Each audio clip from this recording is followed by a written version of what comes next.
Hola, ¿qué tal están? Bienvenidos. Hábitos de los genios. Realmente se han escrito muchos libros y artículos sobre las características caracteriológicas o la personalidad de los genios. Habría que diferenciar entre los grandes genios y los genios.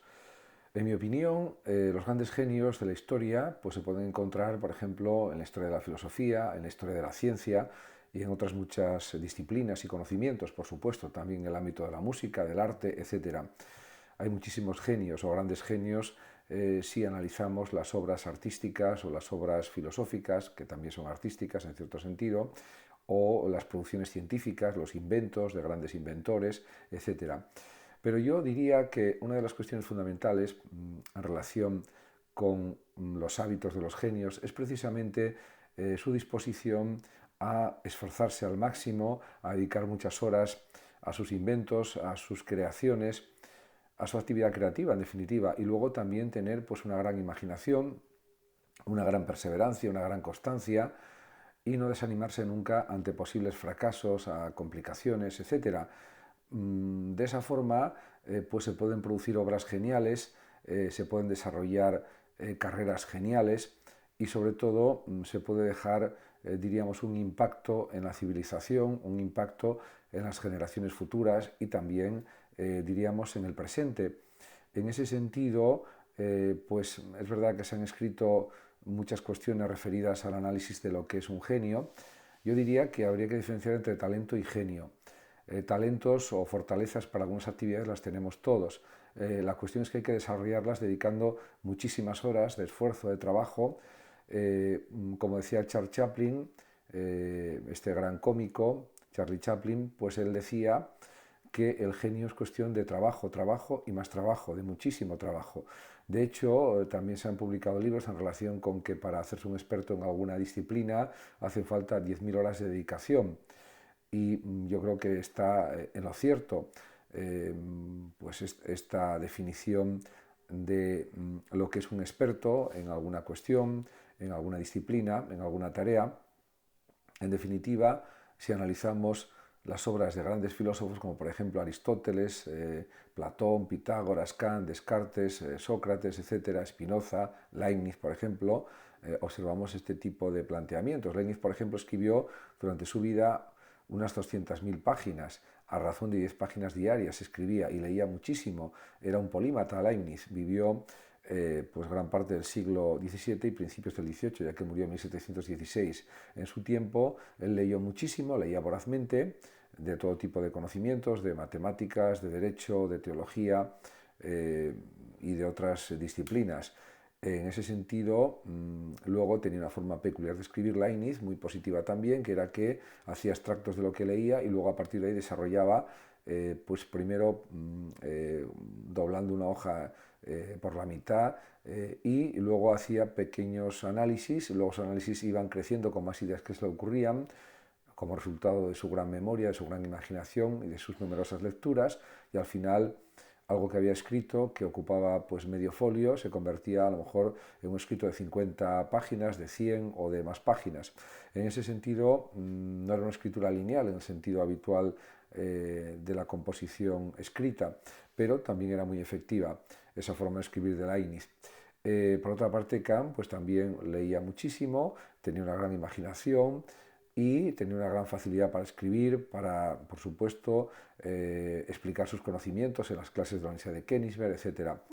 En el caso de Sócrates no dejó nada escrito, pero era un gran conversador, un gran razonador, etc.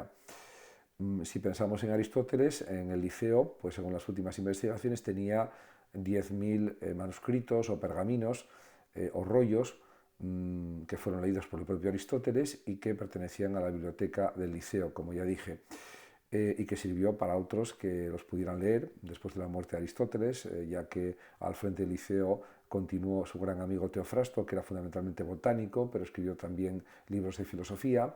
Platón, en la Academia de Platón, que fue maestro de Aristóteles durante unos 20 años, desde los 17 a los 37 o 38 de Aristóteles, cuando murió en el 347 a.C. Platón, pues Platón llamaba a Aristóteles el lector, pero el mismo Platón era un gran lector también, era una gran mente y tenía una gran imaginación y aunque Platón daba mucha más importancia al lenguaje hablado, al discurso hablado, porque podía cambiarse continuamente, transformarse, etc., pues también decía que la escritura era el fármaco de la memoria, como es sabido.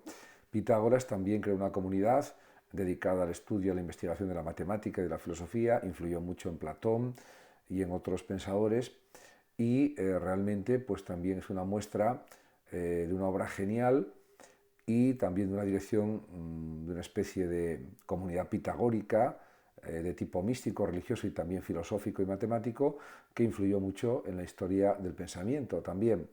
Si pensamos en San Agustín, pues también era un lector voraz de muchos libros, de muchas obras, y aunque tuvo unos años en que fue maniqueo, unos 8 años aproximadamente, posteriormente se convirtió al cristianismo gracias a su amistad con San Ambrosio de Milán en su tiempo, y realmente pues luego escribió grandes obras teológicas sobre la Trinidad, la ciudad de Dios, etc. Pero su obra más conocida son las Confesiones, en las que San Agustín reconoce sus errores de juventud, pero luego también se dedicó al estudio, a la investigación, a la escritura filosófica y teológica, y también destacó como un gran profesor de retórica en el norte de África. En definitiva, eran personas dedicadas en cuerpo y alma a escribir, pues a pensar, a razonar, a investigar, etc. Si pensamos también en Descartes, pues sucede algo parecido. Él pues estudió mucho distintas cuestiones de matemáticas, la geometría analítica, podemos pensar en las coordenadas cartesianas, y también se dedicó en cuerpo y alma a la filosofía. Y desarrolló unas obras filosóficas que crearon el racionalismo filosófico, que fue continuado por las obras de Spinoza, sobre todo la Ética y otras, por Leibniz también y por otros pensadores.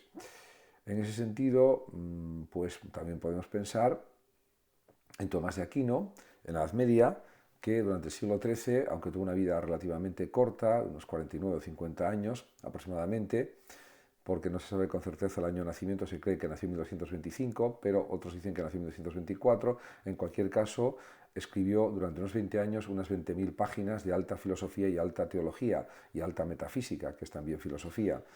En ese sentido, tuvo una actividad frenética porque daba sus clases en la Universidad de París y en universidades italianas, era teólogo consultor del Papa, Tomás de Aquino, y además escribía de promedio 3 páginas diarias, además de dar sus clases en la Universidad de París, por ejemplo. Por lo tanto, tuvo una actividad realmente enorme. Y es también otro ejemplo de gran genio. Tenía una gran memoria, una gran capacidad de argumentación, etc. El propio Pedro Abelardo, que desarrolló el método escolástico sí que no, sí no, pues también era un prodigio en cuanto a su capacidad de argumentación, de razonamiento. Escribió diversas obras muy importantes y realmente influyó muchísimo también en la historia del pensamiento. Pero es que hay otros muchos casos también. No voy a agotar a todos los pensadores que fueron grandes genios, pero hay muchos más. Podemos pensar también, por ejemplo, en Benjamin Franklin, que realmente decía que había que dormir más bien poco, porque para dormir existía la muerte y estando en la tumba se podía dormir lo que uno quisiera, decía de forma irónica Benjamin Franklin, y por lo tanto intentaba dormir pocas horas para aprovechar el tiempo para crear, para escribir, para pensar, para investigar, para aprender, etc. Son ejemplos también de la dedicación exclusiva de los genios a lo que ellos consideran como importante. Si pensamos en grandes músicos, grandes compositores como Bach y Mozart, pues también pues tenían una dedicación apasionada e intensísima a la música. El caso de Bach es ejemplar, escribió pues 1095 obras, Mozart escribió alrededor de 600, porque tuvo una vida más corta, murió a los 35 años Mozart, pero eran un ejemplo de dedicación, diríamos, intensísima a sus actividades musicales, de composición, de tocar instrumentos. En el caso de Bach era el mejor organista y pianista de su época. En el caso de Mozart también era un virtuoso de la interpretación musical, del violín, del piano, etc.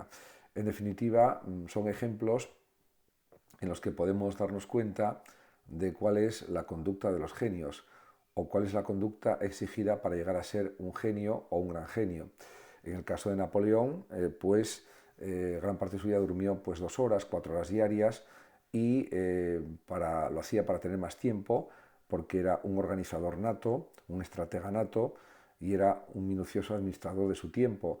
Escribía muchísimas cartas, escribió más de 30.000 cartas, durante unos 15 años a sus generales, dándoles indicaciones sobre, por ejemplo, el aprovisionamiento de las tropas, dando muchísimos detalles a coroneles, a capitanes, a tenientes, etcétera, para tenerlo todo muy organizado, muy estructurado, etcétera. Tuvo una actividad prodigiosa escribiendo cartas, que eran cartas a veces más o menos largas, a veces más cortas, pero bueno, el número ya indica suficientemente la capacidad de trabajo que tenía Napoleón, que era realmente inmensa.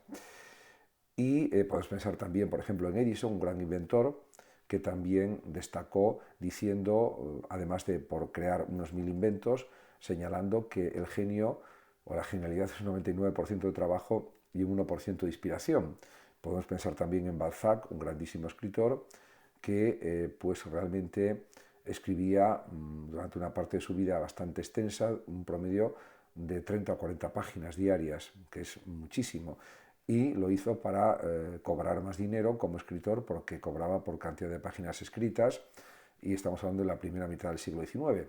Se podían poner muchísimos más ejemplos, pero creo que con esto es suficiente para darnos cuenta de que el trabajo es la esencia de lo que constituye a un genio, junto con también la inspiración, un cierto nivel de inteligencia, por supuesto, también se requiere, pero diríamos, la capacidad de trabajo es fundamental, en mi opinión. Muchas gracias a todos por su atención y hasta mi próximo vídeo. El que lo desee puede compartir este vídeo, darle like o suscribirse a mi canal de YouTube. Hasta siempre.